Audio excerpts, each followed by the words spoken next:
Good morning વિદ્યાર્થી મિત્રો. આજે ધોરણ 11 ના નીટના વેક્ટર્સ માટેનો આજનો એપિસોડ 2. આપણે પહેલા એપિસોડને જોઈ લીધો હશે આપ સૌએ. એનો આપ સૌએ અભ્યાસ પણ કરી લીધો હશે. જેમ જેમ વિડીયો મુકાતા જાય તેમ તેમ આપ એનું અધ્યયન કરતા રહો, એને સતત ને સતત વાંચતા રહો, સતત એને જોતા રહો, તો એ વધારે જલ્દી ક્લિયર થશે. તો આપણે એ દિવસે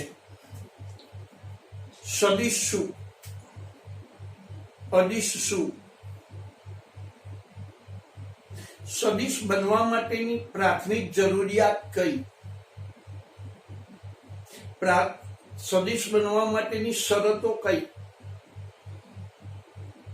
તો આપણે તમને સમજાવ્યું હતું કે સદિશ બનવા માટે પહેલામાં પહેલું કે સદિશ જોડે મૂલ્ય હોવું જોઈએ, બીજું એની જોડે દિશા હોવી જોઈએ, અને ત્રીજું એ સદિશના સરવાળાના નિયમનું પાલન કરતો હોવું જોઈએ.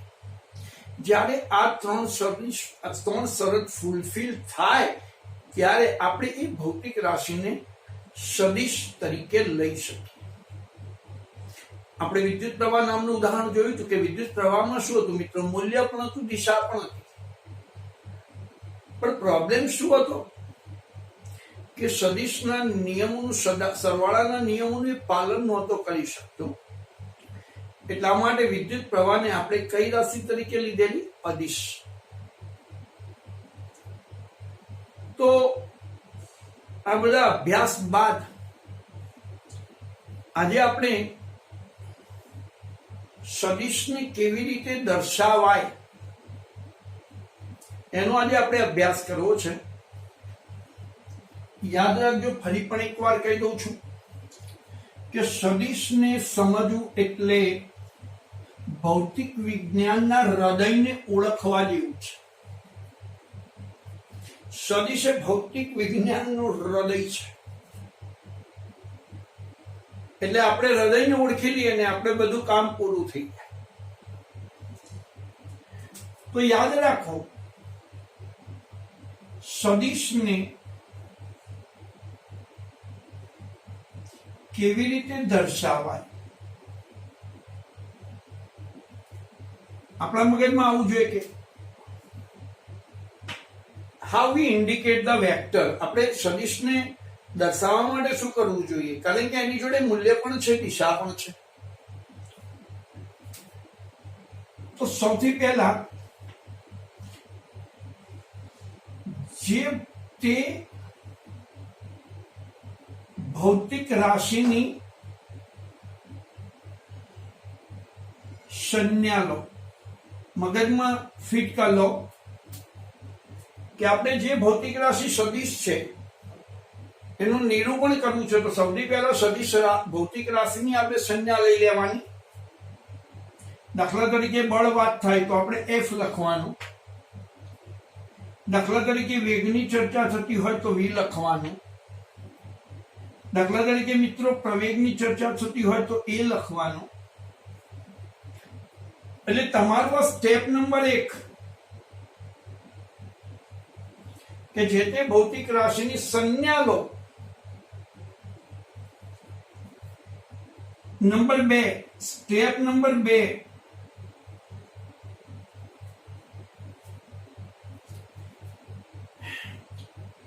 તે સંજ્ઞા પર તીર દોરો. યાદ રાખો, તીર એ સદિશની ઓળખ છે. કોઈ પણ ભૌતિક રાશિની સંજ્ઞા પર જ્યારે આપણે તીર જોઈએ ને મિત્રો, ત્યારે આપણે સમજી લેવાનું કે આ ભૌતિક રાશિ સદિશ છે. એટલે પહેલા તો પાયાના મૂળભૂત વાત એવી છે કે જે તે ભૌતિક રાશિની સંજ્ઞા લેવાની. દાખલા તરીકે બળ લીધું છે તો બળ F લખવાનું અને એના ઉપર એરો મારવાનો, V લખવાનું, એરો મારવાનું, A લખવાનું, એરો મારવાનું. સમજી લો આ બે સ્ટેપ.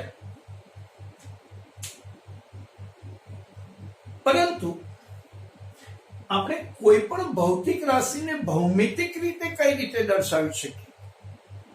આપણે એને ભૌમિતિક રીતે દર્શાવી છે તો આપણે એને ભૌમિતિક રીતે કઈ રીતે દર્શાવી શકીએ એ આપણે જોઈએ. પહેલા આપણે આ બે મુદ્દા જોઈ લીધા, સ્ટેપ 1 અને સ્ટેપ 2 ને અનુલક્ષીને કે ભૌતિક રાશિની સંજ્ઞા લખો, એના પર તીર મારો. આ જે ઓળખ છે એ સદિશની ઓળખ છે. હવે મિત્રો આપણે એક કામ કરીએ, ભૌમિતિક રીતે કઈ રીતે દર્શાવાય તો આખો બધી મુદ્દાસર તમને સમજાવી દઉં. તો યાદ રાખો, સદિશને દર્શાવવા તીરવાળા રેખાખંડની જરૂર પડે, અથવા કોઈ સદિશને આપણે બીજી રીતે લખીએ,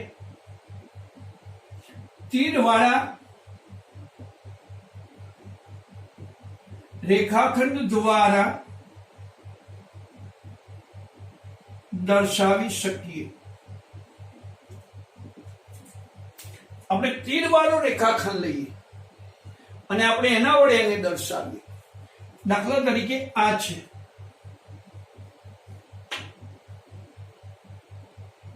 તો આ જ્યાંથી સદિશની શરૂઆત થાય છે એને એ સદિશનું પુચ્છ કહેવાય, અને આને શીર્ષ કહેવાય. યાદ રાખો, જ્યાંથી સદિશની શરૂઆત થાય, જ્યાંથી રેખાખંડની શરૂઆત થાય એ ભાગને આપણે એ સદિશનું પુચ્છ કહીશું અને તીરવાળા ભાગને આપણે એનું શીર્ષ કહીશું. નંબર 2 કે તીરવાળો ભાગ એ સદિશના અસરોની દિશા દર્શાવે.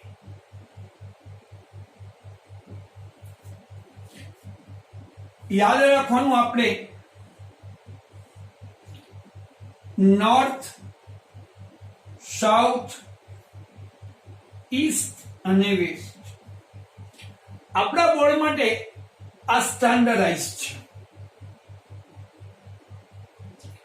હવે આપણે આને કઈ રીતે દર્શાવી શકીએ તો જરા ધ્યાનથી જોજો એટલે આપ સમજી જશો કે તીરવાળો ભાગ એ સદિશના અસરની દિશા દર્શાવે. અને નંબર 2 યાદ રાખો, તીરની લંબાઈ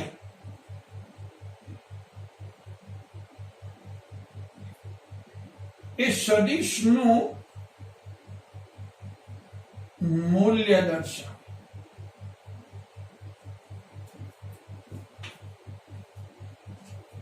તીરની લંબાઈ એ સદિશનું શું દર્શાવે? મૂલ્ય. આપણે આનું ઉદાહરણ દ્વારા સમજવાની કોશિશ કરીએ. હું આખી વાત ફરી સમજાવી દઉં કે સદિશને તીરવાળા રેખાખંડ દ્વારા દર્શાવી શકાય. તીરવાળો ભાગ એ સદિશના અસરની દિશા દર્શાવે અને તીરની લંબાઈ આપણને એ સદિશનું મૂલ્ય આપે, આપણને મેગ્નિટ્યુડ આપે અને આ ડિરેક્શન આપે. સમજી લો, અને આ આપણને ડિરેક્શન આપે.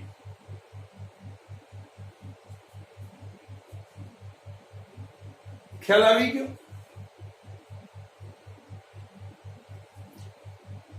તો મિત્રો આ બેને ધ્યાનમાં રાખવાના છે.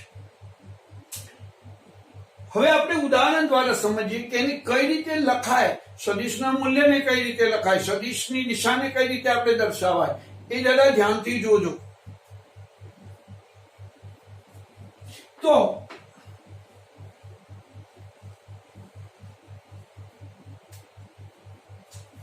એક વ્યક્તિ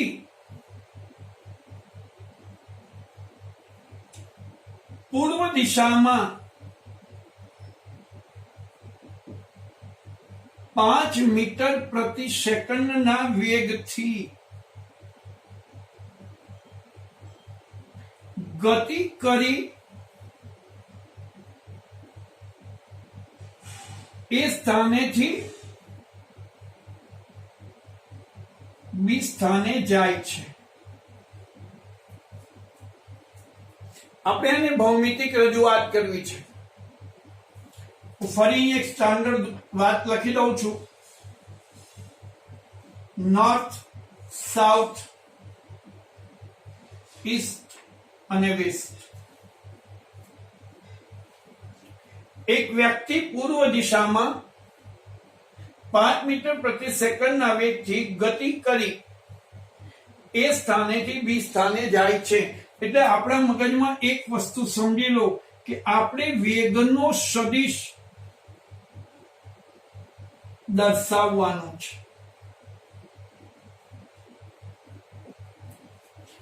આપણે વેગના સદિશને દર્શાવવાનું છે. હવે ધ્યાનથી જુઓ, આને લખાય કઈ રીતે? સદિશ વી બરોબર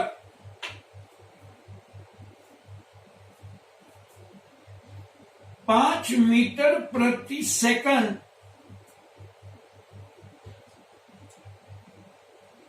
પૂર્વ દિશામાં. સમજી લો, આ એનું મેગ્નિટ્યુડ છે,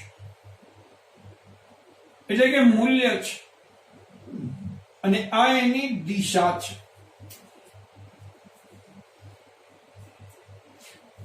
તો મિત્રો આ એનું સદિશ સ્વરૂપ છે.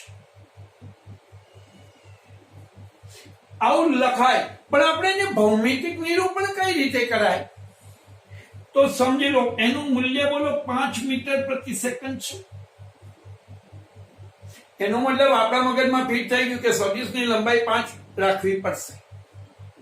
પણ આપણા સ્કેલ ઉપર તો મીટર પ્રતિ સેકન્ડ તો હોય નહીં. તમે સમજી શકો છો આ વાત? નહીં. આપણા સ્કેલ ઉપર મીટર પ્રતિ સેકન્ડ હોય નહીં. એટલા માટે આપણે પ્રમાણભૂત માપ લઈ લઈએ, અને પ્રમાણભૂત માપ તરીકે શું લઈએ?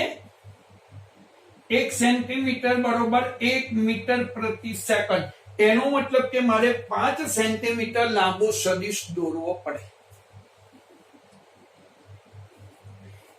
એનો મતલબ 5 સેન્ટીમીટર લાંબો સદિશ કઈ દિશામાં દોરવો પડે? પૂર્વ દિશામાં દોરવો પડે. આટલું ફિટ કરો મગજમાં. મેં એટલા માટે પ્રમાણભૂત માપ લખ્યું કે તમે જે માપન પદ્ધતિને અનુસરવા જાઓ છો એમાં માપ પટ્ટી પર મીટર પ્રતિ સેકન્ડ હોય નહીં. એટલે આપણે એને કન્વર્ઝન કરવું પડે, એને પ્રમાણભૂત માપમાં લઈ જવું પડે. અને પ્રમાણભૂત માપ તરીકે મેં શું લીધું? 1 સેન્ટીમીટર બરોબર 1 મીટર પ્રતિ સેકન્ડ. એનો મતલબ કે મારે સદિશની લંબાઈ 5 સેન્ટીમીટર રાખવી જોઈએ. મેં આ સદિશ સ્વરૂપ છે, આમાં જુઓ સદિશ સ્વરૂપમાં મૂલ્ય પણ છે અને દિશા પણ છે. પણ મારે એને ભૌમિતિક લેવું હોય તો મિત્ર આમ લખવું પડે. આ બોલો એ, આ બી, એટલે સદિશ એ બી. ખ્યાલ આવી ગયો? અને આ કઈ દિશા? બોલો પૂર્વ દિશામાં થઈ ગયો. અને આની લંબાઈ કેટલી હશે? બોલો 5 સેન્ટીમીટર. દીકરા અને દીકરીઓ યાદ રાખો મારા વાલાઓ, આ મેં તમને જે સમજાવ્યું ને એ ભૌમિતિક નિરૂપણ છે. આ વેગનો સદિશ છે. સદિશ v બરોબર 5 સેન્ટીમીટર. કઈ દિશામાં? પૂર્વ દિશામાં. તમને ભૌમિતિક પૂછે તો તમારે આ રીતે લખવાનું સદિશ સ્વરૂપમાં. પણ આપણે એને મૂલ્ય તરીકે દર્શાવવું હોય તો શું? આટલું તો તમારા મગજમાં આવી ગયું હશે કે કોઈ વ્યક્તિ પૂર્વ દિશામાં 5 મીટર પ્રતિ સેકન્ડના વેગથી ગતિ કરી એ સ્થાનેથી બી સ્થાને જાય છે. આવા વેગના સદિશને આપણે એના સદિશ સ્વરૂપ અને ભૌમિતિક નિરૂપણ વડે આપણે એને દર્શાવી દીધું.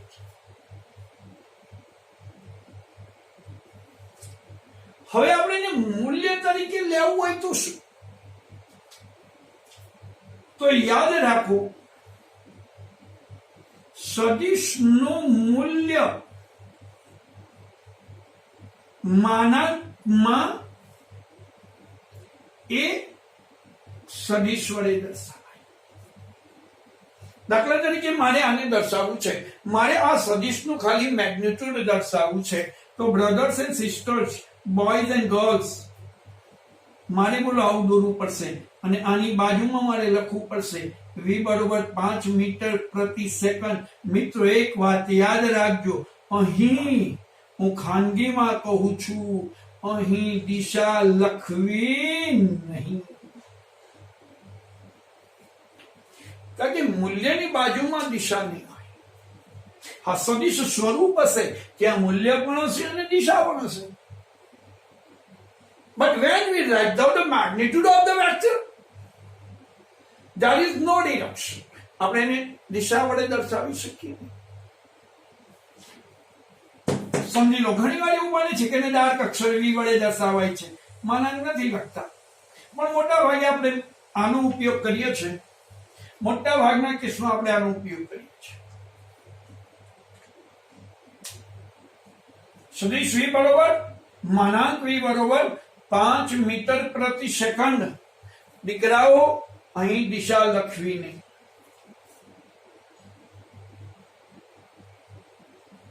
તો આ તમારા મગજમાં આવી ગયું હશે કે એનું ભૌમિતિક નિરૂપણ કેવી રીતે થાય, એના સદિશ સ્વરૂપને આપણે કેવી રીતે દર્શાવી શકીએ, એના મૂલ્યને કઈ રીતે દર્શાવી શકીએ. અને આ સ્ટાન્ડર્ડાઇઝ પિક્ચર યાદ રાખવાનું. ઇવન આપણે એક્ઝામમાં લખતા હોય તો આપણે આ જ વસ્તુને સ્વીકારવાની છે. આપ સૌને ખ્યાલ આવી ગયો હશે. તો બીજી હવે અગત્યની વાતો આગળ લઈએ. ધ્યાન આપજો. અગેન આઈ સે,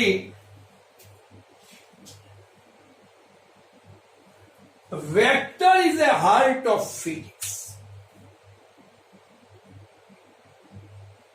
મેં કેમ વેક્ટર ને હાર્ટ કહ્યું ખબર છે? જેમ હૃદય આપણા શરીરને ધબકતું રાખે છે, એમ સદિશ એ આખા ભૌતિક વિજ્ઞાનને સાહેબ ધબકતું રાખે છે. ધબકતું રાખવાનું કામ સદિશનું છે.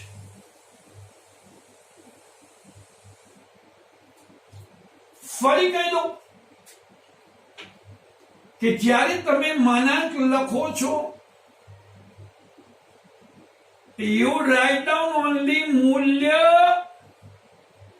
એટલે કે મેગ્નિટ્યુડ. બાજુમાં ડિરેક્શન દર્શાવવાની નહીં. જો તમે લખો છો તો એ ખોટું થાય છે. કઈ વાંધો નહીં, આપ સૌ ધ્યાનમાં રાખજો આ બાબત. હવે હું બીજી અગત્યની વાત તરફ જાઉં. તો યાદ રાખો, સદિશને લગતી અગત્યની બાબતો.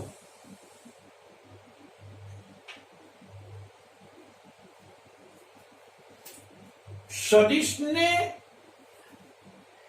લગતી અગત્યની બાબતો આ થોડું ધ્યાન રાખવા જેવું છે કે જયારે સદિશોના ખૂણાની વાત આવશે ને મિત્રો ત્યારે આની બહુ જરૂર પડશે.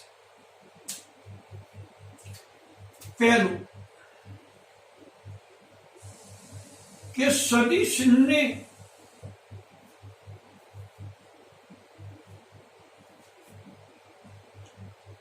એક ભ્રમણ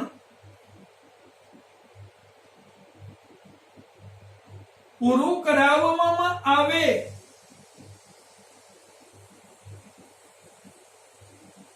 તો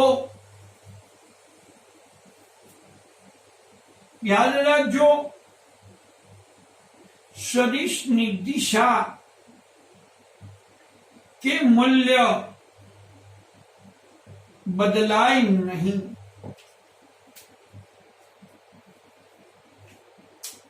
સદિશને તમે એક ભ્રમણ પૂરું કરો એટલે કે 360 અંશે એને ફેરવી નાખો.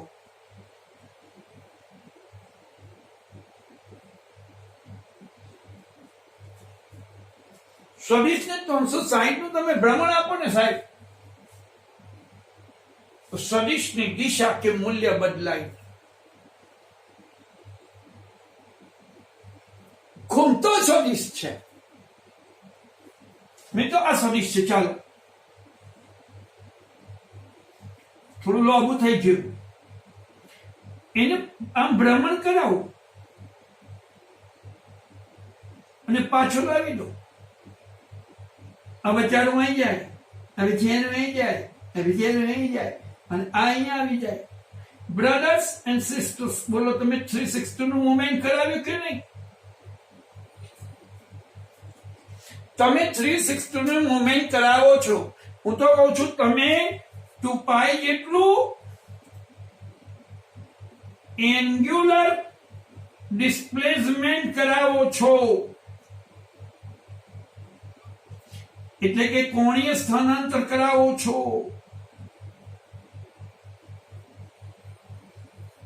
सदिश मूल्य की दिशा बदलाए, इसको चंगी तरह बिठा लो.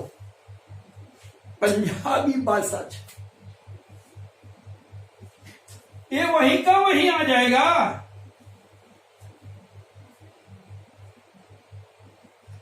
अब मगज में फिट कर लो कि सदिश ने जो एक भ्रमण पूરું કરવામાં આવે તો સદિશની દિશા કે મૂલ્ય બદલાય નહીં. એક ભ્રમણ એટલે 360 નું ભ્રમણ કરાવવામાં આવે એને એટલું 2π જેટલું એન્ગ્યુલર ડિસ્પ્લેસમેન્ટ એટલે કે કોણીય સ્થાનાંતર કરવા બચારો યથાવત સ્થિતિમાં આવી જાય.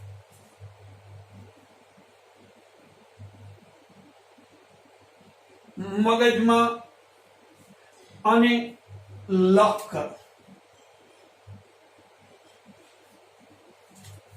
હું જરા સહીના 2 ટીપા નાખું મિત્રો.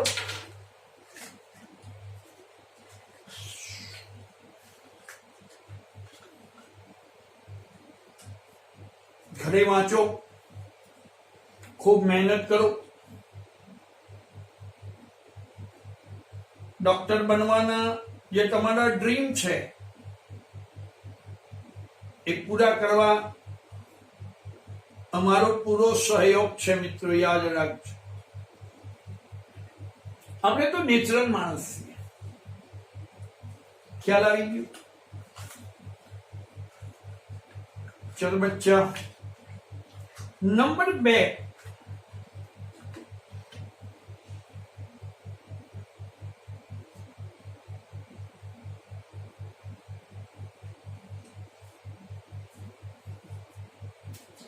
नंबर 2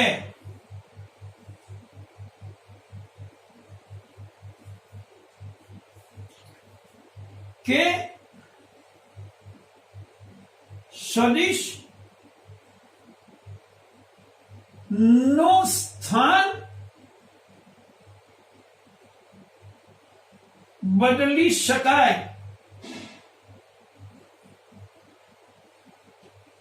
પરંતુ સ્થાન બદલતી વખતે ધ્યાનમાં રાખવું मूल्य के दिशा बदलाय नहीं।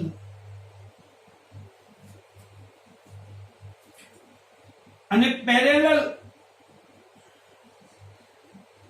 થિયરમ જેવી વાત છે। હું આકૃતિથી તમને સમજાવું છું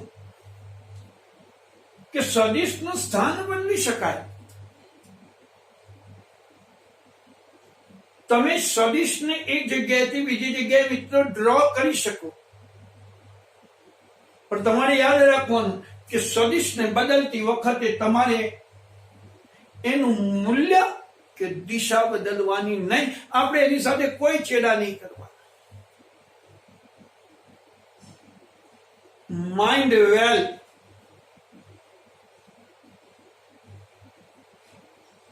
ધ્યાન આપજો। હું આને સમજાવું જરા તમને। દાખલા તરીકે યામ પદ્ધતિ છે।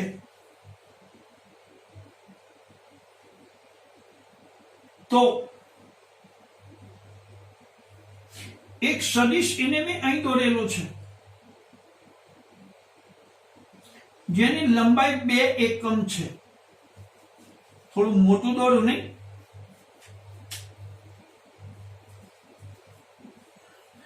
આજે જે મટીરિયલ્સ મૂકવામાં આવશે એમાં આ બધું હશે પેમ્પલેટ સ્વરૂપે। દાખલા તરીકે આપણે કોઓર્ડિનેટ સિસ્ટમ લઈએ, એમાં હું એક વેક્ટરને ડ્રો કરું છું। આ વેક્ટર એ બરોબર 4 એકમ છે।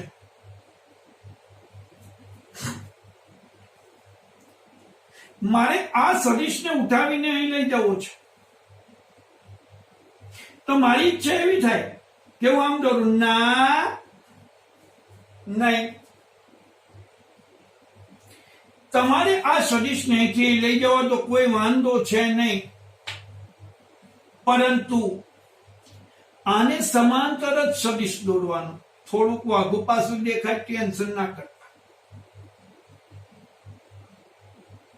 જુઓ તમે, આ બંનેના તીરની દિશા પણ સમાન છે અને બંનેની લંબાઈ પણ સમાન છે। કોઈને અહીં દોરવાની ઈચ્છા હોય કોઈ વાંધો નહીં।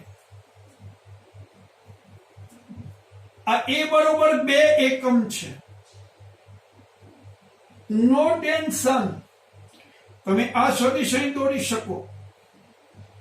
થોડું આવ્યું આમ, પણ આ બરોબર એ બરોબર બોલો, એ 2 એકમ જ રહે। આની દિશા ના બદલાય, મૂલ્ય પણ બદલાય।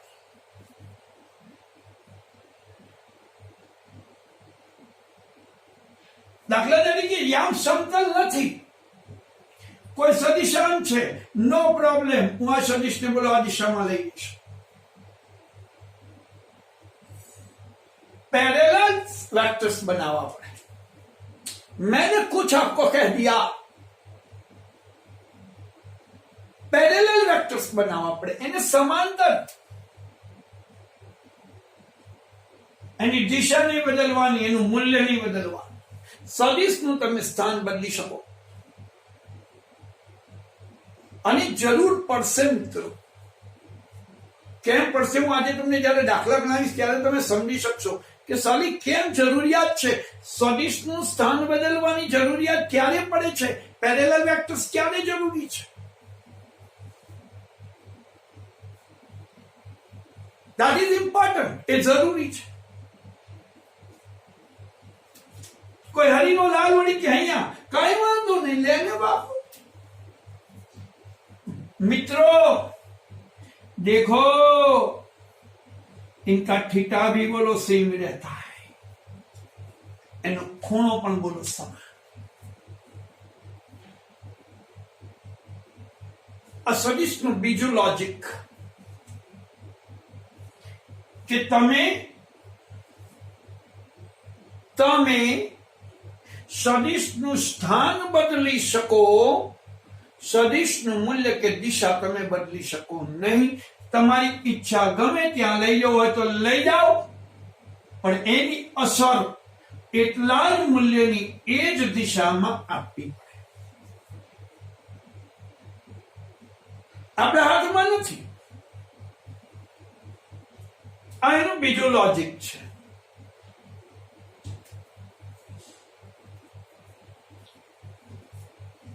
હવે ત્રીજી વાત, ધેટ્સ એ વેરી ઇમ્પોર્ટન્ટ, આ બહુ અગત્યનું છે. ધ્યાન આપજો. ત્રીજી અગત્યની વાત કે બે સદિશો વચ્ચેનો ખૂણો લેવા માટે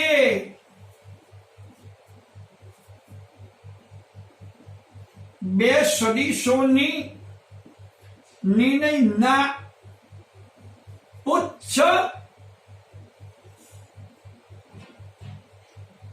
એક બિંદુએ હોવા જોઈએ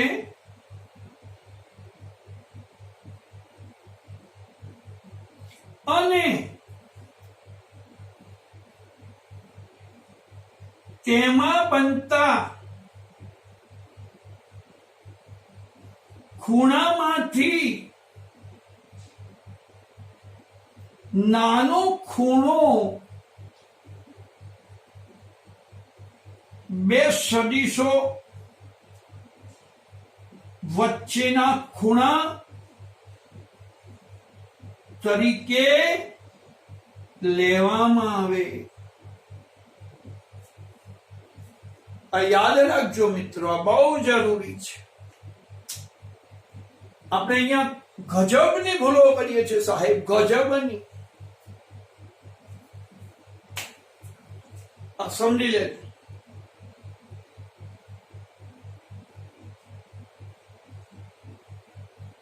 ખ્યાલ આવી ગયો? પહેલા તો મગજમાં આખા વિધાનને હું સ્પેસિફાઈ કરું છું કે બે સદિશો વચ્ચેનો ખૂણો લેવા માટે બે સદિશોના ઉચ્ચ એક જ બિંદુએ હોવા જોઈએ અને તેમાં બનતા ખૂણામાંથી નાનો ખૂણો બે સદિશો વચ્ચેના ખૂણા તરીકે લેવા. એટલા માટે ખૂણા માટે એક અગત્યની વાત, 0 less than or equal to theta less than or equal to 180 or pi. યાદ રાખો, ખૂણો 0 થી 180 ની વચ્ચે હોય. The angle between two vectors is in between 0 to 180. પણ શરત શું? બંનેના ઉચ્ચ એક જ બિંદુએ હોવા છે. દાખલા તરીકે એક સદિશ અહીંયા છે, બીજો સદિશ અહીંયા છે, આ A છે, આ B છે. તો આ ખૂણો આપણે બીજું ઉદાહરણ લઈએ, કારણ કે આમાં પહેલા આપણે થીટા થી નાનાથી લઈશું. એટલે આ ખૂણાને બોલો હું 60 તરીકે લઉં. તો બ્રધર્સ, આ ખૂણો ટોટલ બોલો 300 થાય. આજે એક ભ્રમણ લઈએ તો અહીં લઈએ તો 180 થાય. તો આ બેમાંથી મારે કયા ખૂણાની પસંદગી કરવાની? બોલો 60. કેમ? તો જો બંનેના પુચ્છ ભેગા છે. ખ્યાલ આવી ગયો? આ ક્યારે જરૂર પડશે મિત્રો એ પણ તમને કહું કે જ્યારે બે સદિશો વચ્ચેનો પરિણામી સદિશ શોધવાની વાત આવશે ત્યારે આ થીટાનો બહુ ઇમ્પોર્ટન્ટ છે. ત્યારે થીટાનું ખૂબ ઇમ્પોર્ટન્ટ છે.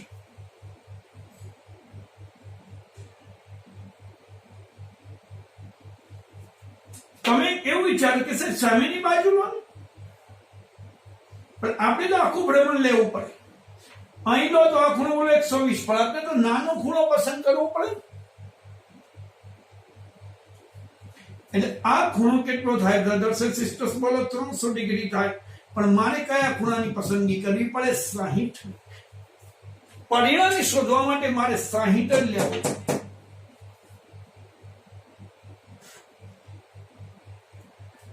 ફરી વાંચું છું, ના ખબર પડે તો આપ આ નંબર પર આપ મને ફોન કરી ઇમિડિયેટ અથવા ગમે તે ત્યારે મને પૂછી શકો છો. મિત્રો, બે સદિશો વચ્ચેનો ખૂણો લેવા માટે બે સદિશોના પુચ્છ એક જ બિંદુએ હોવા જોઈએ અને તેમાં બનતા ખૂણામાંથી નાનો ખૂણો એ બે સદિશો વચ્ચેના ખૂણા તરીકે લેવામાં આવે. Theta is always greater than or equal to 0 but less than or equal to 180.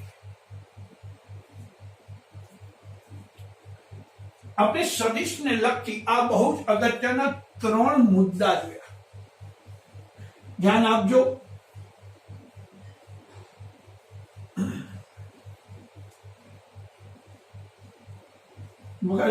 ચાલો ધ્યાન આપો બેટા.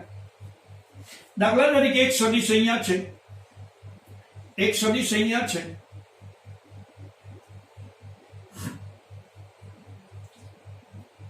આ ખૂણો 80 ડિગ્રી છે. તો આ એંગલ તમને એમ થાય કે સાહેબ આ પણ ખૂણો બને જ, કારણ કે બંનેના પૂછ છે. જુઓ, તો હું એન્ટી ક્લોકવાઇઝ ને ક્લોકવાઇઝ. સારું, તો આ ખૂણો કેટલો થાય? તો બોલો 360 માઇનસ બોલો 80 થાય. બરાબર છે, 80 થાય. સમજણ પડી કે નહીં? પણ મારે પસંદગી કોની કરવી પડે? બોલો 80 ડિગ્રીની, કારણ કે આ બેમાં નાનો કોણ છે? બોલો 80. પણ શરત યાદ રાખો, બંનેના પુચ્છ એકબીજા પર સંપાત હોવા જોઈએ. બહુ જરૂરી છે સાહેબ. આ ખૂણા શોધવાની આખી એક્સરસાઇઝ છે. સદિશનો આ મૂળભૂત હેતુ છે. ચાલો હવે આપણે આગળ જઈએ. શું કરવું જોઈએ? તો ધ્યાન આપો. એક સદિશ અહીંયા છે એ, અને બીજો સદિશ અહીંયા છે,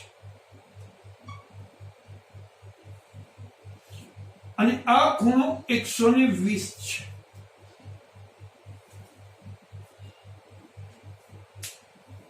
ધ્યાન આપજો. સોરી, આ બાજુ બી છે.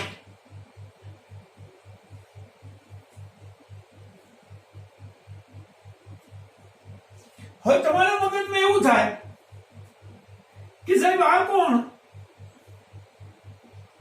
તો કે 360 માઇનસ 120, 120 નો ના લેવાય. કેમ ના લેવાય? તો આપણી શરતનું પાલન થતું નથી. આપણી કઈ શરત છે કે આના પૂછ ઉપર પેલાનું પુચ્છ હોવું જોઈએ, અને આના પુચ્છ ઉપર આના પુચ્છ લાવવા માટે હમણાં આપણે 10-15 મિનિટ પહેલા સમાંતર સદિશની મેં વાત કરી હતી. તો આ સદિશને તમે આમ આગળ સમાંતર બોલો લઈ શકો. મેં દિશા નથી બદલી. જુઓ, મૂલ્ય પણ એટલું જ રાખ્યું છે મિત્રો. ખબર પડી ગઈ? તો આ ખૂણો બોલો 60 થાય. તો હવે મારે કયા ખૂણાની પસંદગી કરવી પડે? આપ સમજ જાઓગે. બોલો 60 ડિગ્રી. હવે તમે આને લો તો શું થાય? 360 માઇનસ 60 એટલે આખું બોલો 300, પણ મારે તો 60 જ લેવો.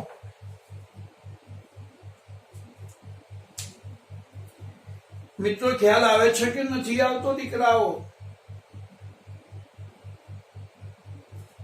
આમ મગજમાં ફિટ કરવો. આને ઘણી વાર આવશે કે આ આર નો વેક્ટર છે, આ વી નો વેક્ટર છે. હવે ચાલો પ્રોબ્લેમ ક્યાં આવશે કે મારે થીટા લેવું નહીં લેવાય,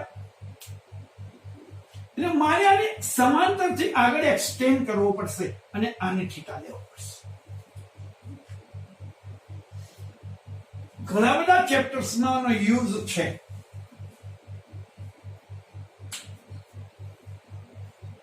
ચલો ખ્યાલ આવી ગયો છે આપશે ને? હા, કોઈ સદિશ એક એ આવવાનું છે, બીજો સદિશ અહીંયા છે, સોરી અહીંયા છે, તો આપણે આ 40 હોય તો આને 40 લઈ શકાય. ક્લિયર થતું હશે મિત્રો?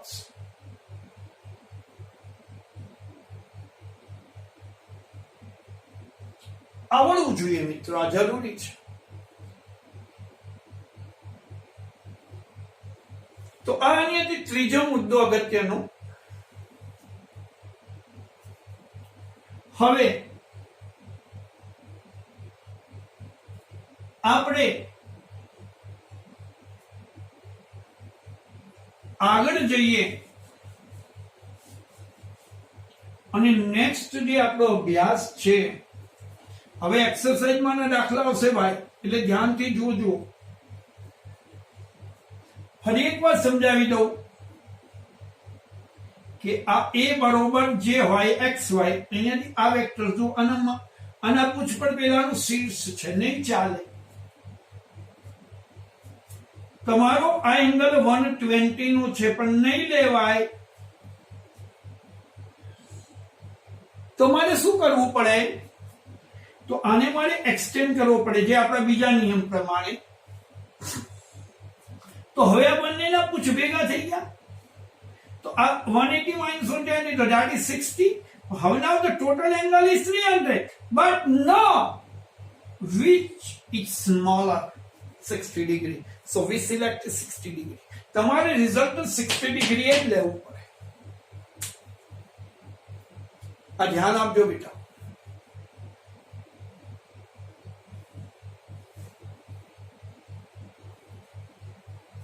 હવે આગળ જઈએ. આગળ મારે જે વાત કરવી છે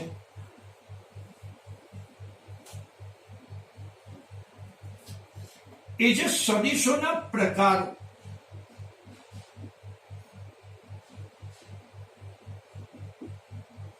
સદિશોના પ્રકારો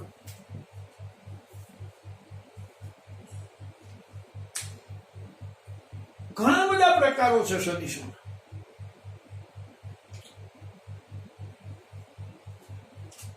પરંતુ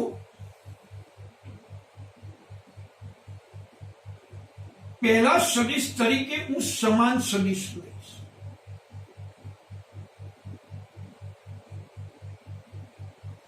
અને આ લોકો ઇક્વલ વેક્ટર્સ કહે છે.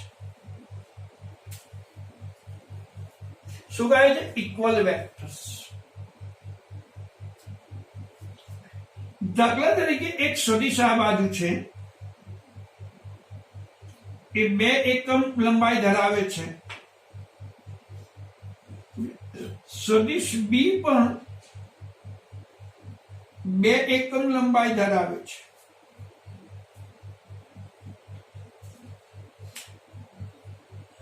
સાંભળી લો. તો આપણે વિચારો કે આની વિશેષતા શું છે. તો આપણે એવું કહીશું કે મૂલ્ય સમાન છે અને દિશા પણ સમાન છે.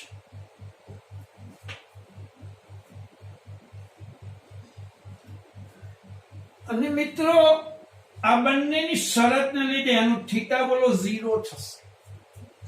થીટા 0 કોણ છે? તો યાદ રાખો, 2 સદિશો વચ્ચેનો ખૂણો થીટા બરોબર 0 થશે.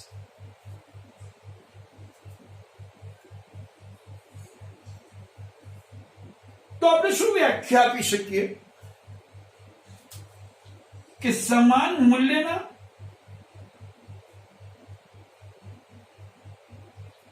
અને સમાન દિશાના સદિશોને સમાન સદિશો કહે છે. એટલે આપણે એવું થઈ જાય કે એ અને બી એ સમાન સદિશો છે. આ એનો પહેલો પાર્ટ છે, આનો પહેલો ભાગ છે. ઇક્વલ વેક્ટર્સ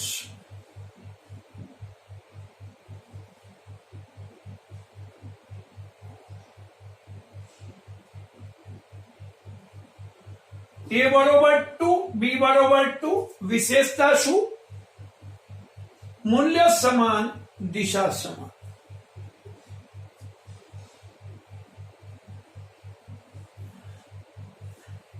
व्याख्या एवी आपी के समान मूल्यना अने समान दिशाना सदिशोने समान सदिशो कहे छे.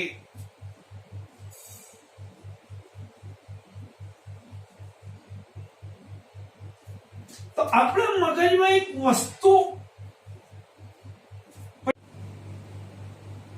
के शू आ शरत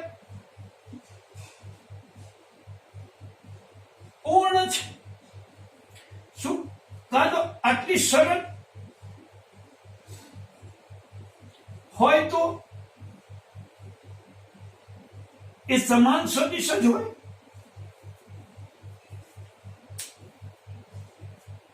तो अपने नेक्स्ट उदाहरण में जाइए, ध्यान आपजो. अपने नेक्स्ट उदाहरण में जाइए.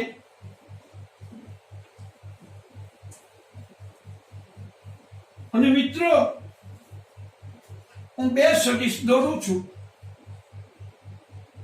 એક સદિશ 2 મીટર પ્રતિ સેકન્ડ નો સદિશ છે અને બીજો સદિશ 2 मीटर भागे सेकंड स्क्वायर नो सदिश छे.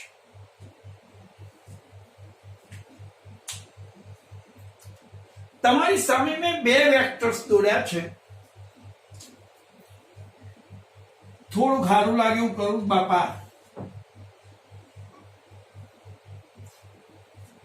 તમે ફટ દઈને મને જવાબ આપી દેશો કે સાહેબ સમાન સદિશ છે. કારણ तो के मूल्य समान, दिशा समान, परंतु अफसोस तेमना एकमो समान नथी. आ वेगनो एकम छे, आ प्रवेगनो एकम छे. એટલા માટે યાદ રાખો असमान सदिशो નથી. We add one new condition. Magnitude are same, direction are same, and also units are same. એના એકમો પણ સમાન હોવા જોઈએ તો એ સમાન સદિશ.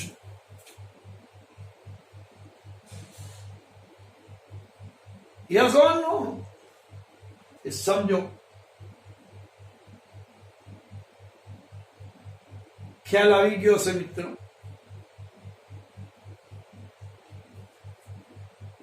થોડુંક આપણે જો આપણા મગજને સ્ટ્રેસ તણાવ ભર આપીએ તો આપણે ઘણું બધું શીખી શકીએ છીએ. 17 કે 18 વર્ષમાં ઘણા મારા હાથ નીચેથી ડોક્ટર બનેલા છે. અત્યારે મહેસાણામાં લગભગ 8 થી 9 જણ ડોક્ટર છે કે MBBS પતાવી દીધું છે. સિદ્ધપુરમાં પણ 3-4 જણ છે.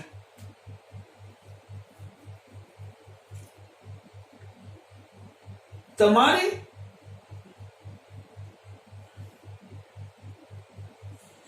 તમારા ગોલને પકડી રાખવાનો છે. આપણો ગોલ ખૂબ મહત્વનો છે. ખ્યાલ આવે મિત્રો?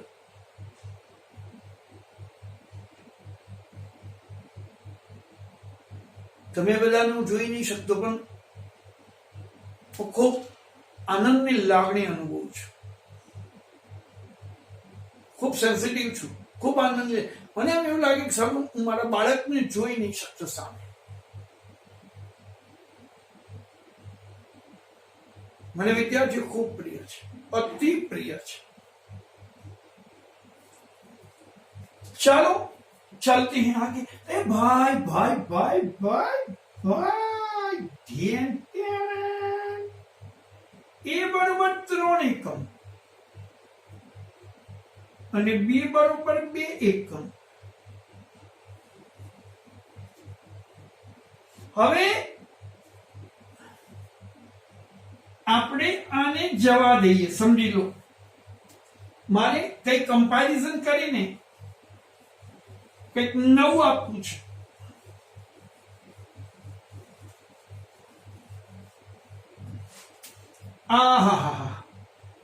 એ બરોબર 3 એકમ અને બી બરોબર 3 એકમ.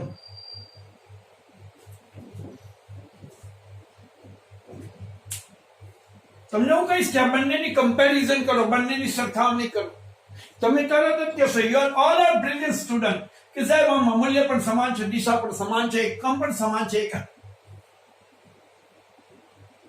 પણ પ્રોબ્લેમ અહીંયા છે સાહેબ, શું આને સમાન સદિશ કહી શકું?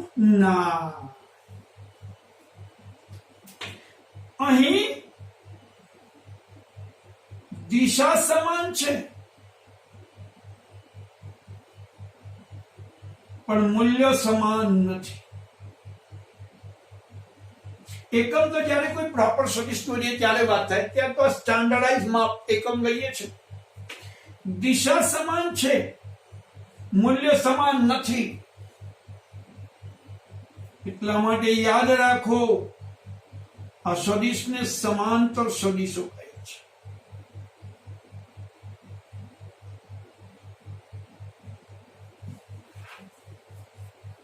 દિશા સમાન હોય, મૂલ્ય સમાન નથી, તો પછી આપણા મગજમાં એક થાય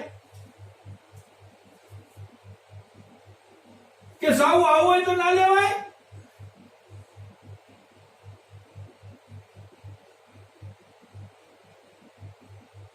તો આ પણ સમાંતર જ છે. એટલા માટે આપણે સ્ટાન્ડર્ડ વિધાન લખી દઈશું. સમાન સદિશો સમાંતર સદિશો હોય જ,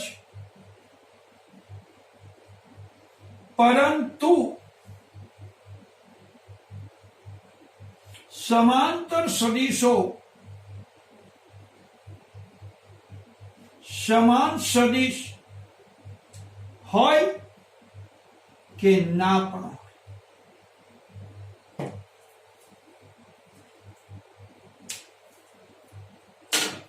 તો આપણે આજે સદિશોના પ્રકારનો પણ અભ્યાસ કર્યો. એપિસોડ નંબર 2 આજે અહીં પૂરો થાય છે. ત્રીજા એપિસોડની અંદર જે અગત્યના સદિશો છે એનો અભ્યાસ કરી સદિશોના સરવાળા કઈ રીતે કરવામાં આવે એનો અભ્યાસ કરીશું. જય શ્રી કૃષ્ણ.